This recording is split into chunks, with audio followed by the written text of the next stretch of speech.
형, 복음을 전한다고? 이 조그만 동네 갈릴리에 있지 말고 야, 초막절도 나가오는데 형, 아이고, 큰 무대로 가야지. 큰 무대로. 메시아라며 큰 무대로 가야지. 말씀 전한다고? 아이고, 웃기지 마. 저 형 내가 어렸을 때부터 알아. 깨구리 잡아가지고서 맨날 깨구리 잡아가지고 놀았던 형인데 무슨 말씀을 전 메시아라고 말도 안 돼.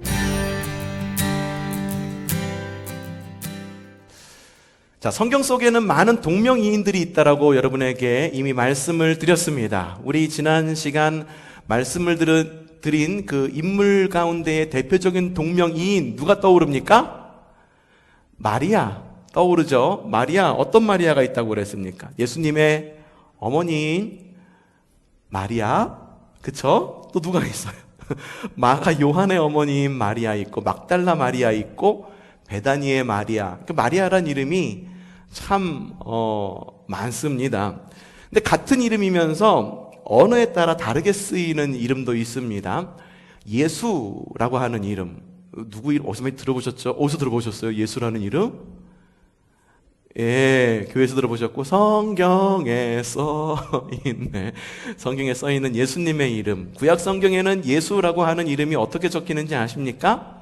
여호수아라고 적힙니다. 여호수아라는 구약의 이름과 신약의 예수라고 하는 이름이 같은 이름입니다. 오늘은 야고보라고 하는 사도에 대해서 이야기를 들을 텐데, 야고보도 역시 다른 동명이인들이 있습니다. 자, 여러분이 떠오르는 야고보, 어떤 야고보가 있습니까? 예수님의 제자 2명이 있습니다. 하나는 세베대의 아들. 세베대의 아들인 야고보는요, 큰 야고보라고 불립니다.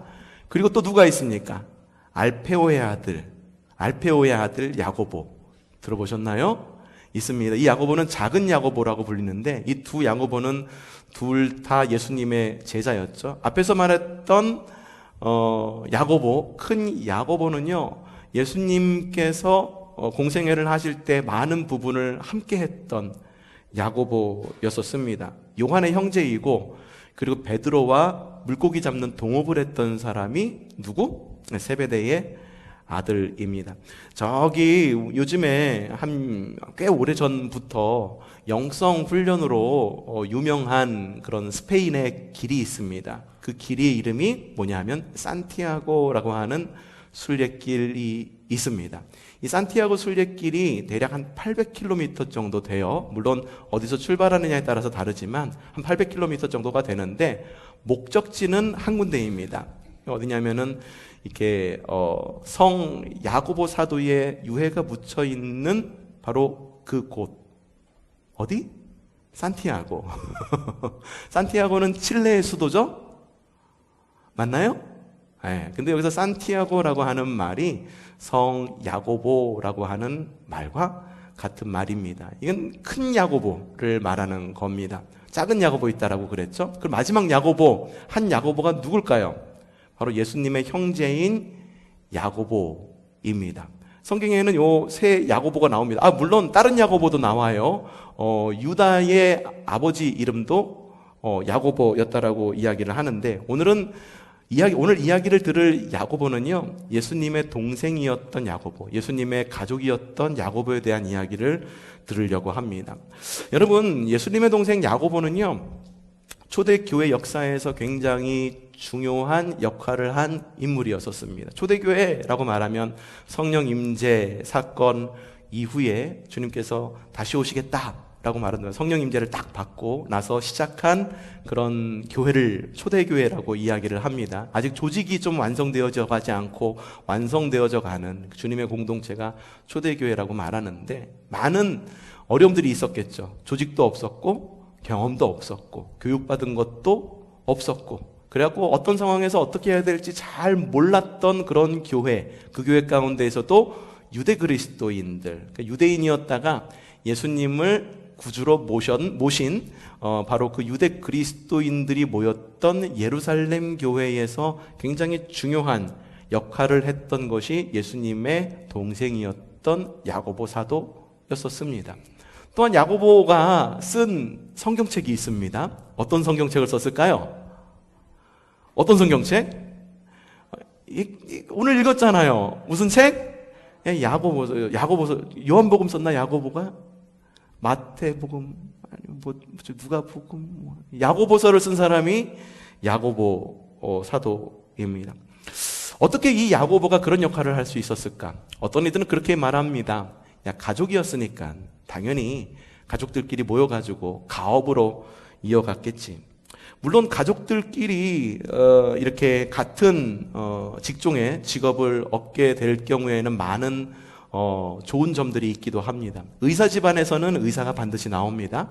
판사 집안에서는 못해도 변호사가 나오는 것이 이렇게 가업을 이어가는 거죠.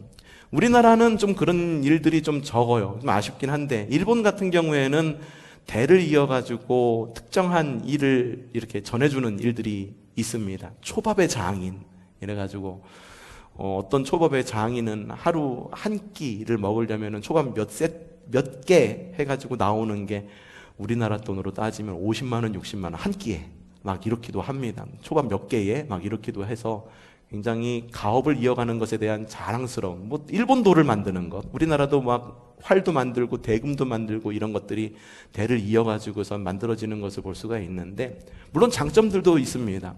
저희 아버지도 목회를 하셨어요. 그러다 보니까 여러 장점들이 있더라고요. 다른 사람들은 목회하면서 시행착오를 겪어야지만 알게 되는 것들을 잘하면서 자연스럽게 몸으로 그냥 옆으로 보면서 자연스럽게 알게 된다라고 하는 그런 장점이 있습니다. 그렇기 때문에 야고보 사도도 초대교회에서 굉장히 큰 역할을 했다라고 하는 것을 당연하게 생각할지도 모릅니다. 예수님의 가족이었으니까 당연히 영성도 뛰어났겠지. 예수님의 가족이었으니까 그까짓 거 예수님의 일으키신 기적, 그 평상시에 좀 봤던 거였겠지라고 생각할지는 모르겠지만, 정작 야고보와 예수님의 가족들은 예수님에 대해서 어떻게 생각하고 있었을까요? 자, 요한복음 7장 5절에 이렇게 적혀 있습니다. 자, 봅시다. 시작. 이번에도 너무 빨리 읽었어요. 좀 천천히, 제가 물 마실 시간을 좀 벌어주시기 위해 천천히 다시 한번 읽어주세요. 시작.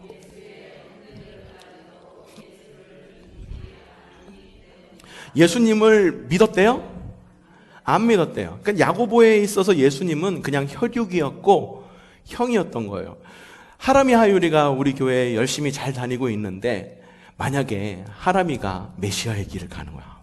가는데 그러면 하율이는 형님, 메시아님 이러면서 따라갈까? 아니, 그냥 형은 형일 뿐이었던 거죠. 예수님의 주되심을 믿지 않았던 거예요. 오히려 달갑게 여기지 않고 비꼬았던 것을 알 수가 있어요. 형제들까지 예수님을 믿지 않았다라고 하는 이 말씀 직전에 무슨 말이 적혀 있냐 하면은 그런 말이 적혀 있어요. 형, 메시아 일을 한다고? 아이고 참나. 형, 메시아 일을 하려면은 우리 동네 조그만 갈릴리에 있지 말고 이제 초막절도 가까이 오니까 저기 예루살렘으로 가야지. 근데 왜 여기서 이렇게 조그만 동네에서 메시아 일을 한다고 그렇게 어려움을 겪어? 형, 어디 가라고? 예루살렘으로 가. 비꼬면서 이렇게 이야기하는 것을 볼 수가 있습니다. 그리고 주님이 말씀을 전해요. 설교를 합니다. 어느 집에 들어가고선 설교를 막 하고 있어서 제자들도 모여서, 성도들도 모여서 주님의 말씀을 들으니까 얼마나 은혜가 되겠습니까? 한낱 목사가 이야기하는 설교, 예수님께서 하시는 설교, 어느 게 비교해보면 어느 게 더 끝내줄 것 같습니까? 비교 하나 안 하죠. 이거 비교의 대상도 되지 않죠. 그런데요, 예수님과 예수님의 어머니는 주님께서 한 집에 들어가서 말씀을 전하시는데 뭐 하고 있었는지 아십니까? 자, 마태복음 12장 46절 이렇게 적혀 있습니다. 시작. 무리에게 말씀하고 계실 때에 예수의 어머니와 형제들이 예수와 말을 하겠다고 어디에 있었다고요? 바깥에서 있어서. 주님께서 말씀을 전하시면은 이게 미어 터지고 막 아침부터 11시부터 말씀 듣습니다. 그러면 오전 7시, 6시부터 와가지고 사람들이 막 줄 서가지고선 대기표 뽑고 막 그러면서 기다려야 될 텐데, 예수님의 형제들 그리고 어머니는 어떻게 했다? 바깥에서. 예수님 말씀 안 들으려고 안으로 들어왔다? 아니요. 바깥에 서 있었다.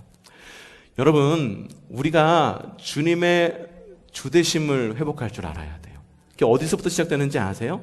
그것은 예배로부터 시작됩니다. 그래, 혹시 여러분, 그래서 말씀을 드리고 싶은 건, 혹시 사역으로 인해 가지고 예배를 드리지 못합니다 라고 한다면 그 사역을 조종할 줄 알아야 돼요. 그리고 나는 사역해야 돼서 주일 예배를 못 드려요 라고 말한다고 한다면 그건 더 이상 핑계가 될 수가 없는 거예요. 사역이 중요합니까? 예배가 중요합니까? 예배가 중요합니다. 말씀이 우리를 살리는 겁니다. 그런데 예수님의 가족들과 야곱은 어떻게 했다고? 예수님 말씀하실 때 바깥에 있었다. 어쩌면 주님이 고향에서 배척당하셨거든요. 그것도 어쩌면 그 가족들 때문이었을지도 모르겠다라는 생각도 해봅니다. 근데 어느 순간 이 야고보가 변화됩니다. 어느 순간 변화가 되었을까? 자, 그 이야기를 하기 전에 주님의 십자가 이야기를 좀 먼저 해볼까 합니다. 예수님은요, 우리의 죄를 대속하시기 위해서 십자가에 달려 못 박히십니다. 그렇죠? 이 십자가가 어떤 십자가인지 아세요? 대속의 십자가. 어떤 십자가? 이 로마의 그냥 대역 죄인만 달리는 것이 십자가였었습니다. 로마의 반역자가 달리는 것이 십자가였었거든요. 그렇기 때문에 누군가가 가족들 가운데 십자가에 달렸다 라고 말하는 거는 저거 로마의 반동분자가 있는 거 아닌가 라고 의심할 수도 있는 생각이었어요. 저 북한 땅에 생각해 봅시다. 어느 가족 중에 한 명이 아오지 탄강에 끌려갔대. 요즘 아오지로 안 끌려가고 어디로 요독수용소라는 데로 끌려간다고 하는데 끌려갔대. 그럼 그 가족에 대해 생각할 때 어떻게 생각하게 될까요? 고 동문의 집 고조 반동분자가 있는 거 아니야? 그러면서 의심의 눈초리로 쳐다보게 되고 서로 막 감시하고 그런 것들을 우리 북한의 실상을 통해서 알 수가 있겠죠. 근데요, 야고보가 십자가에 달린 자기 형을 보게 되는 거예요. 야고보가 십자가에 달린 자기 가족을 보게 된 거죠. 야고보는 어떤 감정을 느꼈을까요? 형이 저 아픈 저 십자가를 지고 있어. 어떡해. 어쩔 수 없지. 인류의 죄를 지고 대속의 길을 걸어가셨으니 주님 홀로 영광 받으시옵소서 이랬을까? 아니야. 애초에 야고보와 그리고 예수님의 가족들은 주님의 주되심을 믿지 않았기 때문에 어쩌면 큰 절망감에 빠져 있을지도 모릅니다. 이거 어떡해. 이제는 우리 집도 반동분자처럼 사람들이 의심의 눈초리를 쳐다보겠네. 원망할지도 모릅니다. 두려워할지도 모릅니다. 영모의 길을 갔기 때문에 옛날에 어땠습니까? 조선시대에 영모다! 라고 말하고 사약을 내려라! 그러니까 참수하라! 막 그러고 나면은 그 사람만 이렇게 처형합니까? 아니죠. 3대를 멸하라. 어쩌면은 야고보도 그런 두려움에 떨었을지도 모릅니다. 예수 우리 형이 못 박힌 거 그거면은 끝나겠는데 어쩌면 우리에게도 피해가 오면은 어떻지? 그런 두려움을 마음을 갖고 자기 집으로 돌아가고 있었다는 거예요. 그런데 주님이 십자가에 달려 죽기만 하셨습니까? 죽기만 하고 십자가에 달려서 그냥 죽은 걸로 다 게임이 끝났습니까? 아니죠. 바울은 예수님의 그 십자가 사건에 대해서 이렇게 기록하고 있습니다. 보통 복음서를 보면은 예수님의 이야기를 적고 있는데 이번에는 바울이 쓴 고린도전서 이야기를 좀 읽어볼게요. 고린도전서 이야기를 읽는 이유는 그 뒤에 나온 이야기가 굉장히 중요하기 때문이에요. 자, 고린도전서 15장 3절에서 5절 말씀 시작!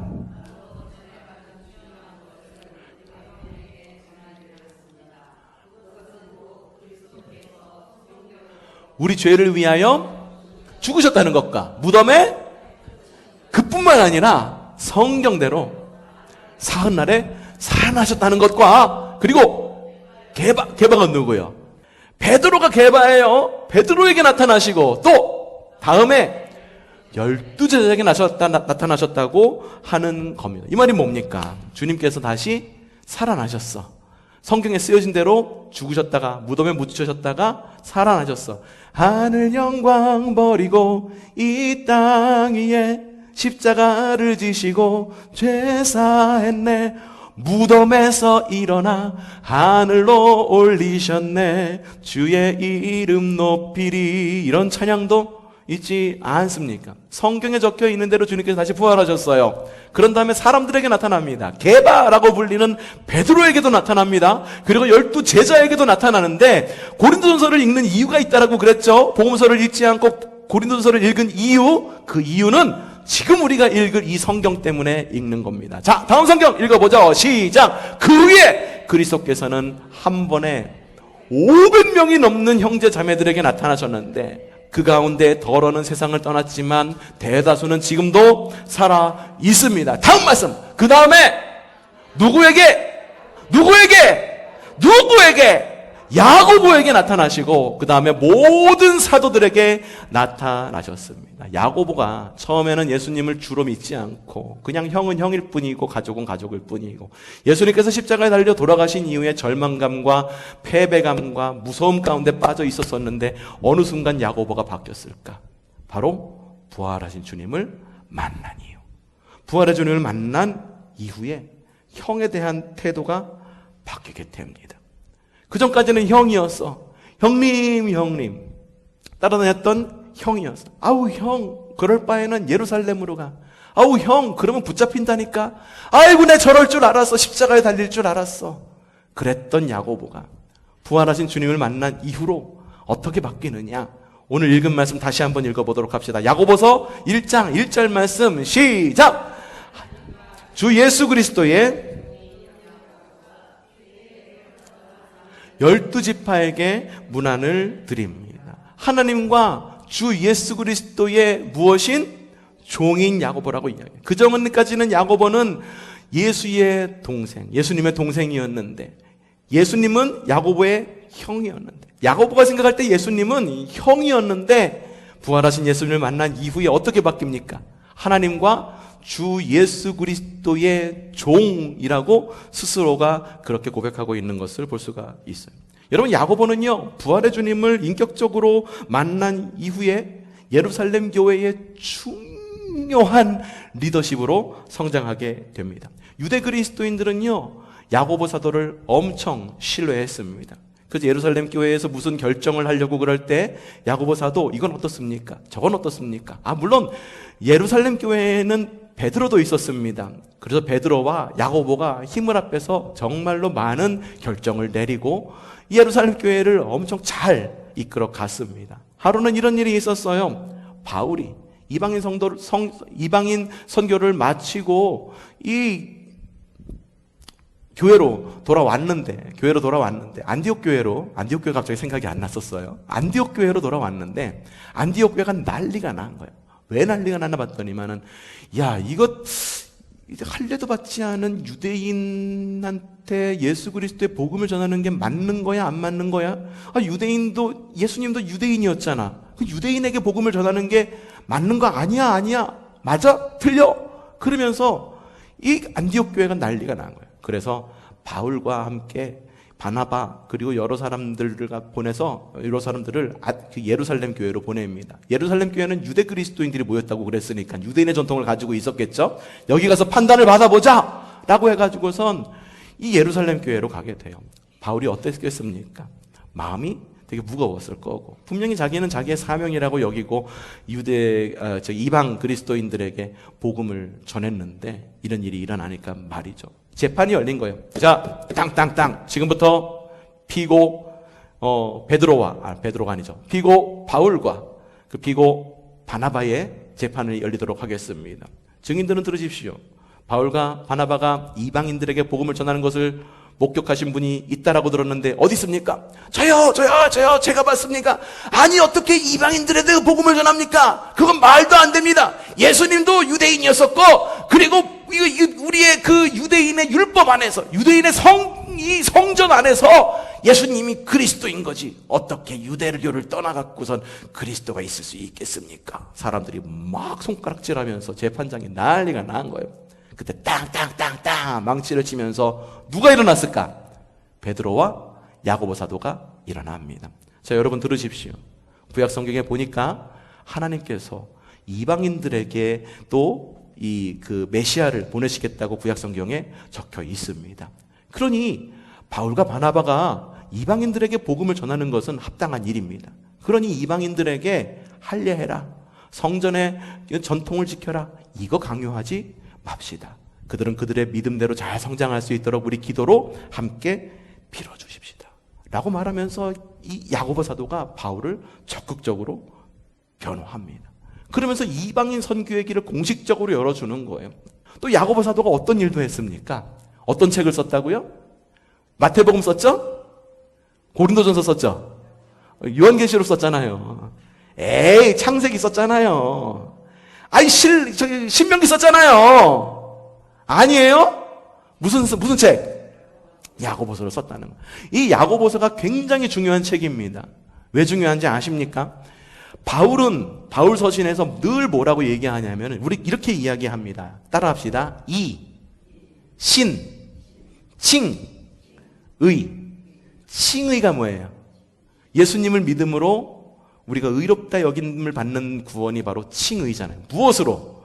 믿음으로 말미암아 우리는 구원받습니다 라고 말하면서 사람들한테 막 이야기를 하는 거예요.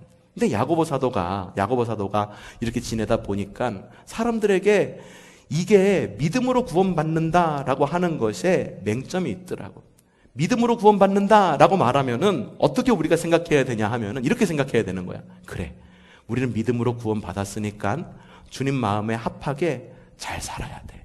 성실하게 살아야 되고 주님의 은혜에 보답하는 삶을 살아야 돼 라고 이야기를 하면서 그렇게 살아야 되잖아요. 꼭 말해야 돼야지 알아? 아니, 그리스도인들은 거짓말하지 말아야 돼요. 그래야지 거짓말하지 않나? 아니, 그리스도인들은요 서로 싸우면 안 돼요. 아니, 꼭 그렇게 얘기하지 안 싸워? 아, 그리스도인은요 정직해야 돼요. 꼭 이렇게 얘기해야지만 그리스도인들이 정직해? 아니, 꼭 그렇게 말하지 않아도 그리스도인이라고 한다면 당연히 정직해야 되고 서로 사랑해야 되고 늘 감사해야 되고 남 탓하지 않고 내 탓이요 하고 그렇게 살아가야 된다라고 하는 거죠. 야고보 사도가 옆에서 지켜보니까 뭔가 하나가 더 필요할 것 같아. 뭐가 덧붙이자는 얘기가 아니야. 덧붙이자는 게 아니야. 그래서 야고보 사도가 야고보서를 통해서 뭐라고 이야기하느냐, 이렇게 이야기합니다. 야고보서 2장 17절 시작. 믿음에 행함이 따르지 않으면 그 자체만으로는 죽은 것입니다. 여러분, 이걸 기억하셔야 돼요. 이와 같이 믿음에, 여러분의 그 믿음 안녕하십니까? 그 믿음에 무엇이 따르지 않으면 어떤 행함이 있어야 될까요? 여러분 한번 말해보세요. 그 믿음에 합한 행함에 무엇이 있을까요? 서로 사랑하고, 그리고 언제나 감사하고, 은혜에 감사하고, 표현할 줄 알고, 누군가에게 친절하고, 차별하지 않고, 이러한 삶의 행함이라고 하는 것에 다 포함되어 있는 거잖아요. 믿음의 행함이 없으면 어떤 거다? 그거는 죽은 믿음이다 라고 이야기를 하고 있는 것을 볼 수가 있어요. 그러니까 야고보 사도가 야고보서를 쓰면서 말한 게 뭐냐 하면, 바울이 바울 서신을 통해 갖고 믿음으로 구원받습니다. 응? 야고보는 뭐라고 어떻게 말합니까? 그런데 믿음에 행함이 없으면 믿음은 죽은 겁니다. 사람들이 지금까지도 그렇게 얘기하잖아요. 믿음으로 구원받습니까? 행함으로 구원받습니까? 믿음으로 구원받아. 그러다 보니까 구원파 같은 곳에서 뭐라고 얘기합니까? 우린 믿음으로 구원받았으니까는 우리의 구원은 흔들림이 없어. 그러니까 어떻게 행하든지 주님은 용서해 주실 거야. 나는 천국을 잃지 않아 라고 이야기합니다. 예, 그 자체만으로는 맞는 것일 수도 모릅니다. 하지만 틀린 겁니다. 구원파가 이야기하는 것, 믿음으로 인해서 받은 구원은 반드시 무엇이 있어야 된다? 행함이 있어야 된다. 그러니 야고보 사도가 야고보서를 씀으로 인해 갖고서 우리에게 준 긴장감이 있는 거예요. 뭐냐? 믿음과 행함 사이에 균형을 이루면서 살아가게끔 우리로 하여금 도전을 준다. 여러분, 모태신앙이라는 말이 있습니다. 모태신앙이 무슨 말입니까? 어머니 뱃속에서부터 신앙생활을 했다라고 하는 것이 모태신앙이라는 말이에요. 옛날에는 이게 자랑스러운 말이었던 것 같아요. 아유, 우리 목사님 모태신앙이었대, 뭐 이런 거. 아니면은 저는 어렸을 때부터 어머니 뱃속에서부터 저는 예수님을 믿어가지고요, 막 이러면서 이게 참 자랑이었을 때가 있었을지도 모릅니다. 근데 요즘 이 모태신앙을 이게 돌아보면은 이 모태신앙이 아니라 못해신앙이 되어버리고 마는 것을 볼 수가 있습니다. 이것 좀 하시지요? 못해요. 사랑 좀 하시지요? 못해요. 책임을 잘 하셔야죠. 못해요. 감사해야죠.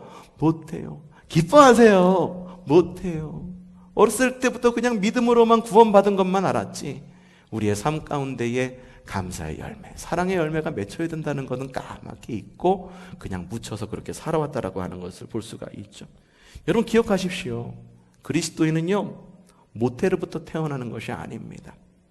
부활의 주님으로부터 탄생되는 겁니다. 여러분 그걸 기억하셔야 돼요. 모태신앙이세요? 오래 신앙생활 하셨어요? 여러분 그것 자랑스러워하지 마십시오. 여러분의 신앙 얕으세요? 신앙의 기간이 오래되지 않으셨어요? 부끄러워하지 마십시오. 오래 신앙생활 했다 하더라도 내가 부활하신 예수님을 만나지 못하면 여전히 야고보와 같이 예수님은 형일 뿐이고 예수님은 선생님일 뿐인 거예요. 하지만 내 신앙이 오래되지 않았다 할지라도 부활하신 예수님을 만나고 성령님을 체험한다고 한다면 그것은 더 이상 과거의 야고보의 모습이 아니라 부활하신 예수님을 만난 주 예수 그리스도의 종인 야고보와 같이 귀하게 쓰임받는 줄로 저는 믿어 의심치 않습니다. 그러니 여러분 부활의 주님으로 인하여 다시 태어나시기를 바랍니다. 태어난다라고 하는 건 전적인 은혜의 사건입니다. 내가 태어나야지 하고 태어나는 아기 있습니까? 없습니다. 태어나는 것은 오롯이 엄마의 일입니다. 그러니 영광도 누가 받아야 됩니까? 엄마가 받아야 맞는 겁니다. 부활의 주님으로 인하여 우리가 구원받았어요. 그럼 오롯이 우리가 잘해서요?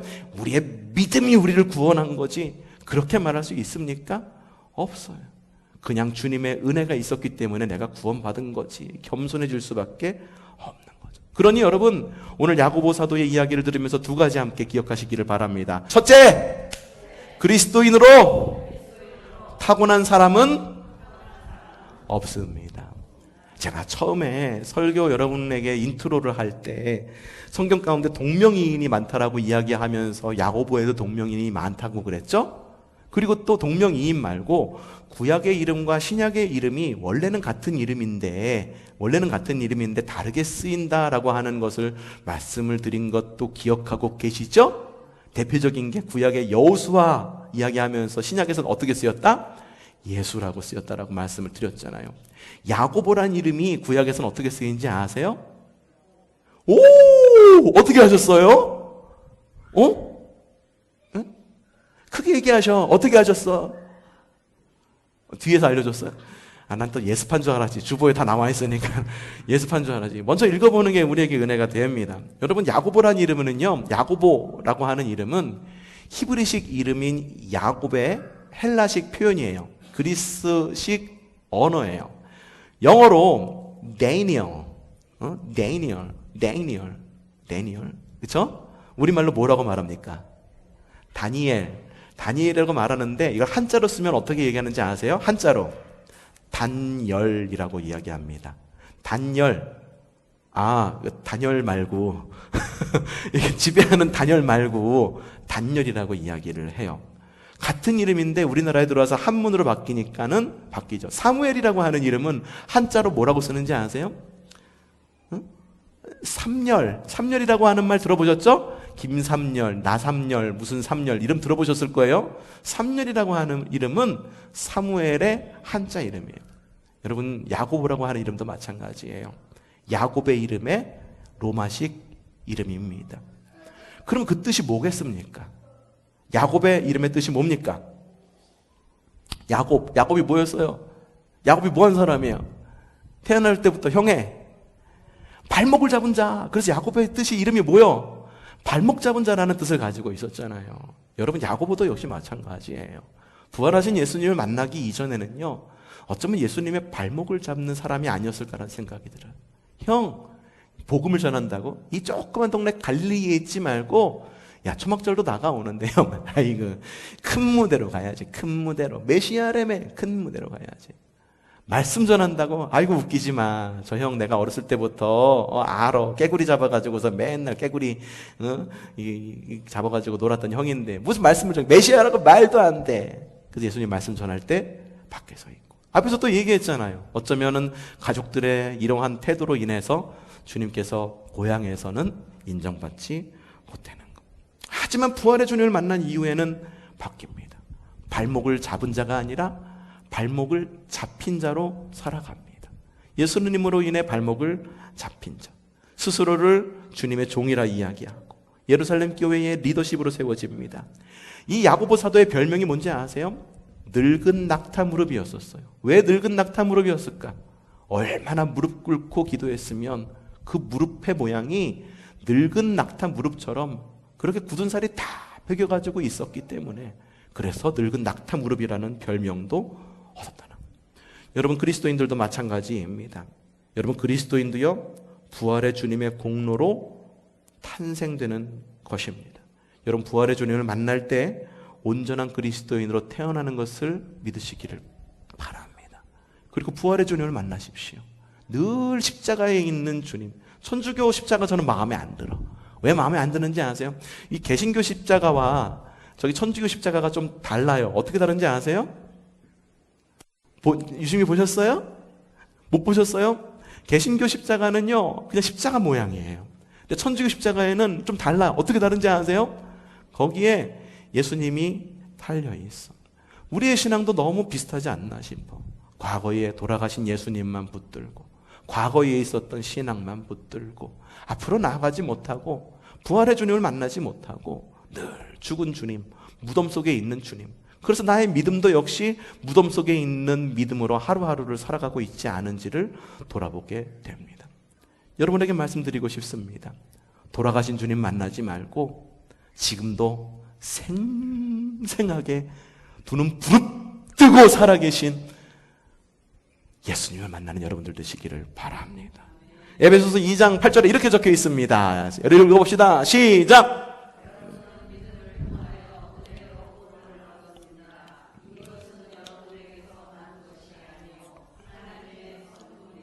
믿음으로 구원받았다라고 그러니까는 내가 내 믿음이 엄청난 줄 알아. 믿음으로 구원받았다라고 이야기하니까 내 믿음이 엄청난 줄 알아서 고개만 빳빳해. 근데 여러분, 그렇습니까? 아니에요.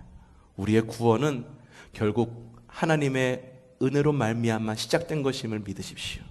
그래서 부활의 주님을 만나 그 은혜 가운데로 나아가 하루하루, 비록 내가 그리스도인으로 타고난 것은 아니지만 하루하루 그리스도인으로 성숙해가는 저 여러분이 되기를 바랍니다. 두 번째, 함께 따라해 봅시다. 둘째, 온전한 그리스도인은 삶으로 열매 맺습니다. 야고보가 쓴 책이 뭐라고 그랬어요? 야고보 사도가 쓴 책. 야고보서, 이제는 좀 안 해. 주요 내용이 뭔지 아십니까? 아까 읽었어요. 야고보서 2장 17절 말씀 다시 한번 읽어보죠. 시작. 그 자체만으로는 죽은 겁니다. 믿음에 무엇이 따라야만 된다? 행함이 따라야 된다. 행함이 따르지 않으면 그 자체만으로는 죽은 거다라고 이야기해요. 우리가 이 이야기 어디서 많이 듣지 않았어요. 저 야고보 사도 이 말씀을 전하면서 과거에 제가 함께 여러분들과 읽었던 한 책이 떠올랐습니다. 수요 리바이블 시간에 읽었잖아요. 믿음은 단단하게, 행동은 품위 있게. 이 주학선 목사님 이렇게 말도 굉장히 품위 있게 풀어내. 믿음은 단단하게, 행동은 품위 있게. 품위가 뭡니까, 여러분? 품위가 뭐예요? 교양 있는 거를 좀 생각하시죠. 그렇죠? 교양이 있고 품위 있다라고 하면 남들과 뭔가 달라. 저 사람 좀 품위가 있어. 그럼 어떻다는 말이에요? 말도 좀 걸러서 할 줄 알고, 행동도 뭔가 좀 걸러져 있고 굉장히 교양스럽고라는 거 하는 것을 느껴집니다. 좀 주목사님도 그런 의미에서 썼을지 몰라. 좀 이게 원래 주목사님의 그 언어 자체가 좀 이렇게 많이 좀 이렇게 품위가 있어.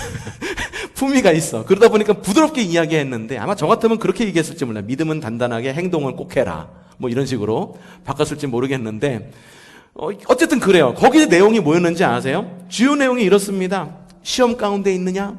그러면 인내하고 그 가운데서 성장해라. 이겁니다.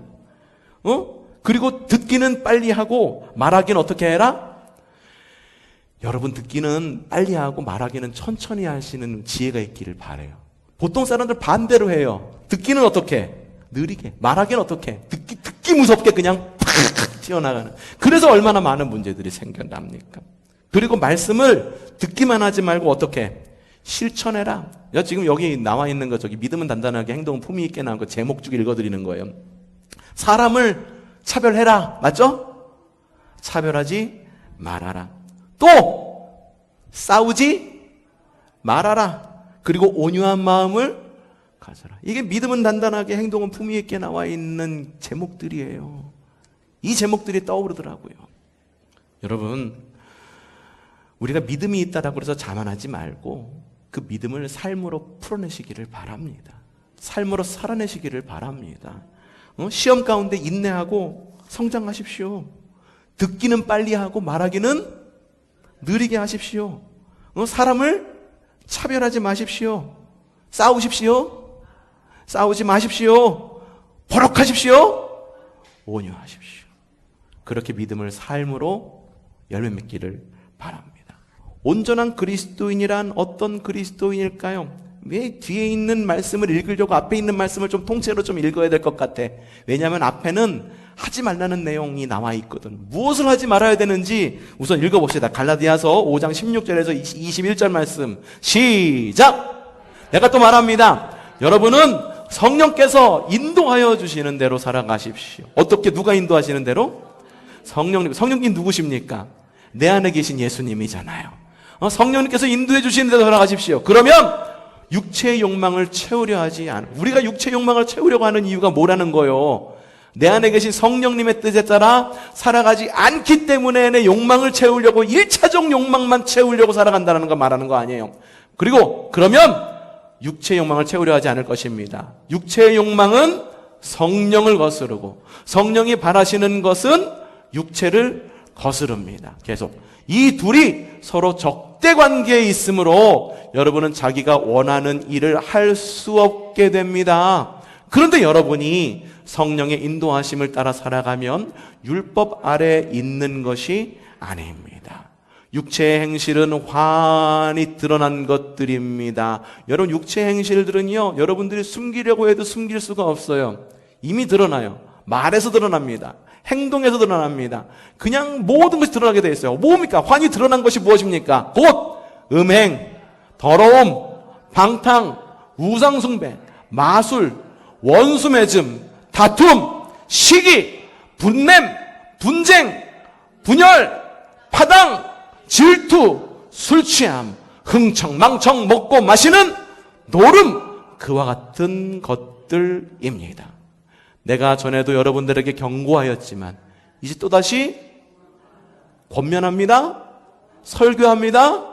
아니 그냥 좋게 이야기합니다. 여러분, 사람들은 경고 듣기 싫어해요. 그냥 좋게 이야기해 줬으면 좋겠어. 좋게 이야기할 수 있는 걸 갖다가 왜 그렇게 막 얘기해요? 엄청 듣기 싫어해요. 근데 사도 바울은 갈라디아에서 뭐라고 이야기합니까? 여러분에게 권면합니다라고 얘기합니까? 경고가 뭐예요? 여러분, 소방 이 시설 가운데에 연기가 올라가면 어떻습니까?